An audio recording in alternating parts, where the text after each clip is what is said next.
The word yoga might have attained very different kinds of meanings in today's world. Essentially, it means that you want to learn the mechanics of life, because only if you know the mechanics of life can you make it really work for you, this life. Otherwise, some things work, some things don't work. So the longing is to know the mechanics of life, so that whatever you may do, you are in tune with the hand of the Divine, that your actions are not contrary or your actions are not out of line with the actions of the Creator. You do not want to distort the hand of the Creator. You only want to be in line with it, be in tune with it.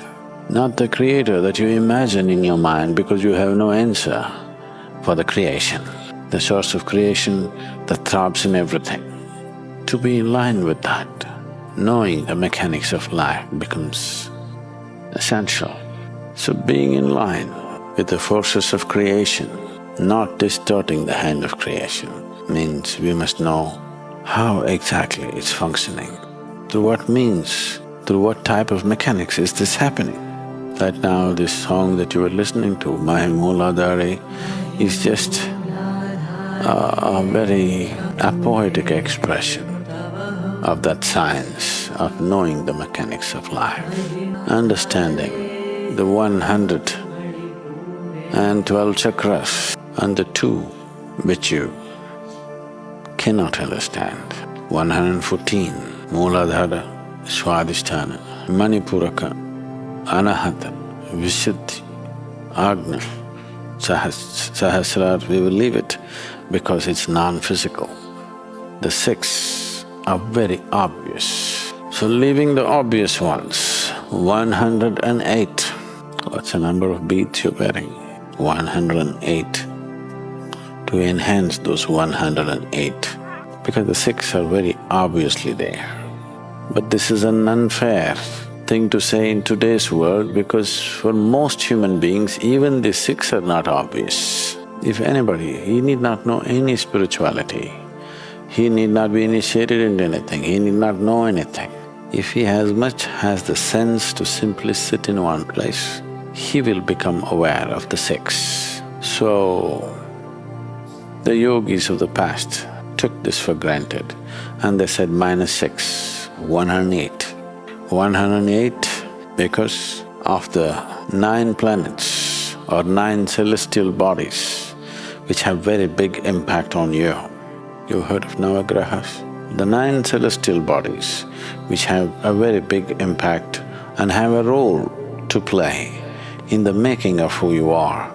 In this, we are leaving out 3, which is the sun, the moon and the earth, so 6. So in that context also, if you take away the 6, it's 108. And this 108 is not just some silly arithmetic that we arrived at, trying to find meaning in numbers. No, this is not some kind of numerology I'm talking to you. Your body is made of the 9 planets, the influences of all the 9 are there, but 3 are very prominent, almost they cover everything. The other 6 are a minor influence, the earth, the moon and the sun. You're solar powered, aren't you? No, you're solar powered. And it's the lunar cycles which are deciding your birth, isn't it? The lunar cycle of 28 days and what happened in your mother's womb every 28 days, the making of this. And the earth, the material that you take for making this body is entirely from the earth. So these 3 are very dominantly there. The other 6 have some influences. These 3, how they're related to each other and how your body is constructed are very absolutely in line.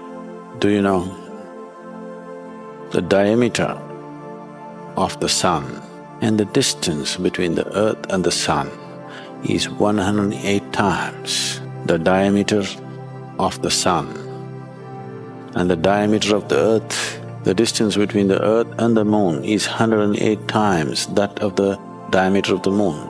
So this is not something that we just arrived at. This is… if you watch your body very, very closely, you will see the 108 chakras, they are not hiding from you. These chakras have manifestation in the body and they have a subtler manifestation of the same, and these manifestations are called kshetras. Kshetra means a place where somebody resides. This is you, your residence is somewhere else. Like that, there is a chakra and there is a manifestation.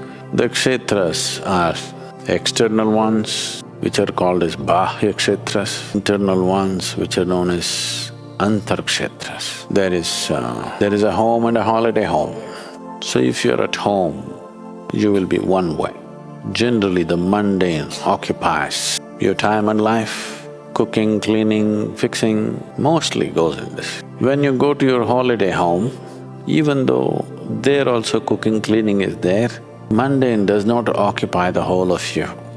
It's a more exuberant existence. A vacation is supposed to be a more exuberant existence, isn't it?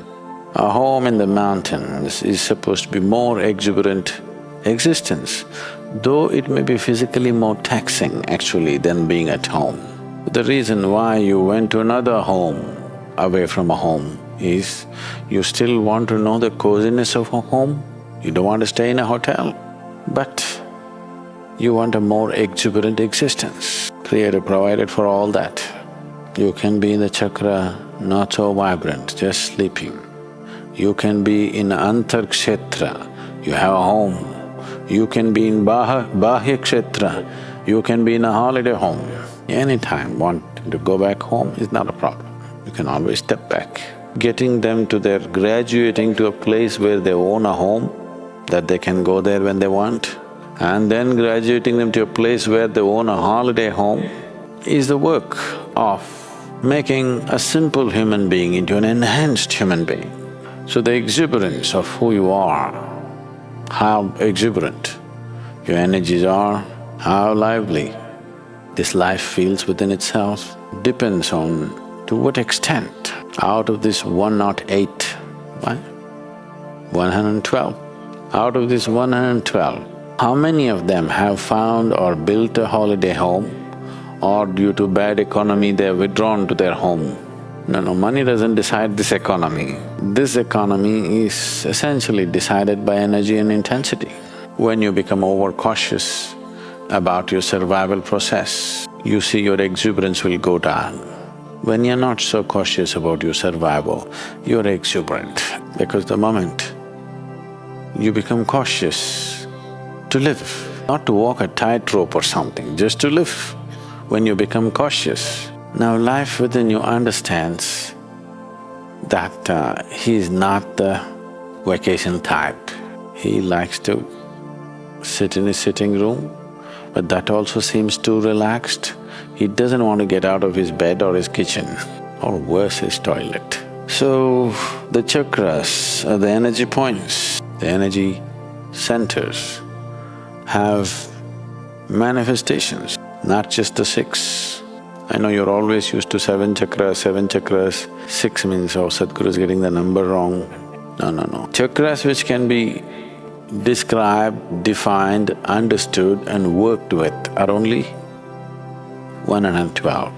The other two, there's nothing to work, it's a consequence. A flower is a consequence, you cannot do anything with it. You can do something with the root, you can do something with the shoot, you can do something with the stem, you can do something with so many things. You cannot do anything with the flower.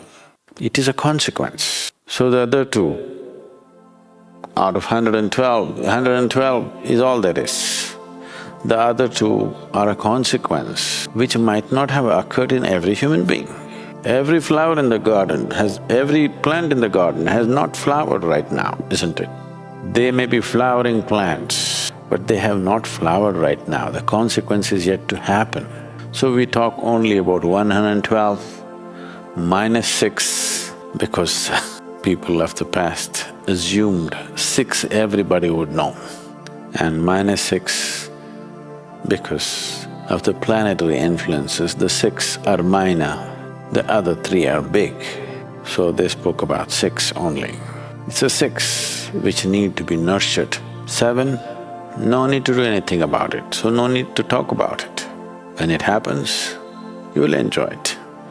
There's nothing to do, because we are looking at mechanics of life, not poetry of life, not romance of life. We are looking at the mechanics of life. So how am I supposed to know all these complex mechanics and numbers and 108, 112, all this, Sadhguru? You don't have to study these things. If you study, you'll get all screwed up.